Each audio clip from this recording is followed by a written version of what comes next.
বলিউড বাদশাহ শাহরুখ খানের বাংলো মান্নাত মুম্বাইয়ে পর্যটকদের অন্যতম আকর্ষণে পরিণত হয়েছে।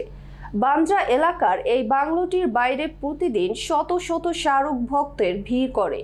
25 বছরেরও বেশি সময় ধরে অভিনেতা ও তার পরিবার এই বাড়িতে থাকেন। বিস্তারিত দেখুন ডেস্ক রিপোর্টে।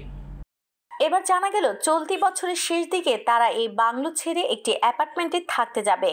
শুনতে খুব অবাক লাগলেও এটাই সত্যি। এ বিষয়ে আরও জানা গেছে তাদের বাংলোটিতে বেশ কিছু সংস্কারের কাজ হবে, আর তাই খান পরিবারকে কিছুদিন অন্য জায়গায় থাকতে হবে। বলিউড ভিত্তিক সংবাদ মাধ্যম অনুসারে মান্নাত বেশ কিছুটা বড় করা হবে, আরও বেশ কয়েকটি ফ্লোর যোগ হবে। এর জন্য শাহরুখকে আদালতের থেকে অনুমতিও নিতে হয়েছিল।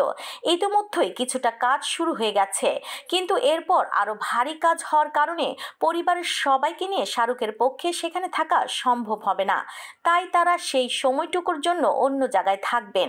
শাহরুখ খানের নতুন ঠিকানা কোথায় হচ্ছে এই বিষয়ে জানা গেছে শাহরুখ খান স্ত্রী গৌরী এবং সন্তান অর্থাৎ আরিয়ান সুহানা এবং আব্রামকে নিয়ে বান্দারপালি হিল এলাকায় একটি বিশাল বহল অ্যাপার্টমেন্টের 4 তলায় থাকবেন।